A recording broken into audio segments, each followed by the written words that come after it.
Timnas U23 Indonesia tak mau terbebani kesuksesan era STY. Berita sepak bola terbaru. Garuda Muda Timnas U23 Indonesia menegaskan tidak ingin terbebani oleh prestasi gemilang era Sintayong. Setelah kegagalan lolos ke Piala Asia U23 2026 akibat kekalahan dari Korea Selatan di kualifikasi grup C, mantan striker nasional Widodo C. Putro mengingatkan, Timnas U23 saat ini harus fokus ke masa kini, bukan masa lalu. Meski penguasaan bola cukup baik selama laga, Widodo menyoroti kurangnya penyelesaian akhir dan koordinasi serangan sebagai hal yang perlu diperbaiki. Menurutnya, perbedaan mendasar adalah di era STY, proses persiapan panjang hampir 4 tahun, dan kehadiran pemain berdarah diaspora seperti Ivar Jenner, Justin Hubner, dan Rafael Struijk sangat mendukung performa tim. Kini, di bawah asuhan Gerald Vandenberg, waktu persiapan sangat terbatas sejak Januari 2025 dan hanya satu pemain diaspora, Jens Raven, yang terlibat. Widodo juga menyoroti minimnya jam bermain para pemain di kompetisi Liga 1, sebuah indikator bahwa proses pembentukan tim masih dalam tahap awal. Ia menekankan pentingnya menjaga chemistry antar pemain sebagai modal penting menuju turnamen-turnamen berikutnya. Timnas U23 sekarang berada di titik evaluasi penting. Fokus diperluas ke sinergi tim dan pengembangan kualitas bermain, tanpa dibebani bayang-bayang pencapaian masa lalu. Era Kluivert mulai, inverted fullback, ball winner, dan Mezzala warnai gaya main timnas. Selamat mengikuti kabar terkini timnas Indonesia. Era Patrick Kluivert sebagai pelatih mulai menunjukkan perubahan signifikan dalam gaya permainan Garuda dengan sentuhan taktik modern ala inverted fullback, kekuatan ball winning, dan Mezzala yang kreatif.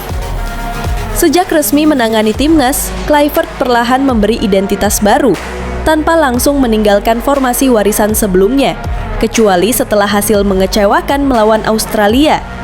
Kini, ia mulai menerapkan pendekatan taktik progresif. Calvin Verdonk yang biasanya berposisi sebagai bek sayap maupun bek tengah, kini diposisikan sebagai inverted fullback, istilah yang populer dengan gaya Pep Guardiola, untuk memperkuat dinamika lini tengah dan memperbanyak distribusi bola dari dalam pertahanan. Selain itu, Kluivert menonjolkan karakter ball winner melalui Nathan Choaon yang tampil agresif dalam merebut bola, melakukan intercept kritis, dan mengatur tempo permainan. Sebuah tuntutan penting jelang laga kualifikasi Piala Dunia 2026 melawan Irak dan Arab Saudi yang akan datang. Dengan pola permainan lebih taktis dan dinamis, gaya baru timnas Indonesia di bawah Kluivert mulai terbentuk.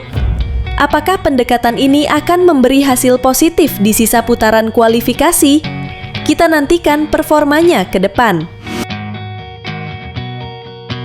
Timnas U23 Indonesia tak layak disebut kuda hitam Asia lagi. Hari ini kabar kurang menggembirakan datang dari skuad Timnas U23 Indonesia.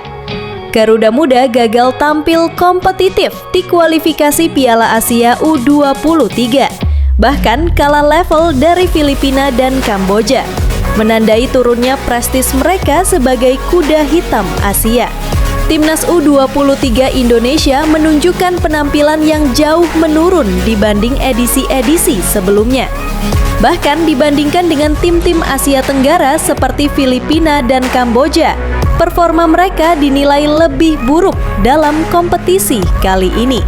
Menghadapi realitas ini, julukan kuda hitam Asia seolah tak lagi pantas disematkan kepada Timnas U23. Harapan akan kejutan atau penampilan mengejutkan dalam turnamen kini redup. Timnas U23 Indonesia menghadapi periode evaluasi serius. Gagal menunjukkan agresivitas dan konsistensi, mereka kini dituntut untuk bangkit dan kembali mengukir prestasi di level Asia. Apakah pemulihan mempertahankan bekal menuju turnamen mendatang? Waktu yang akan menjawab.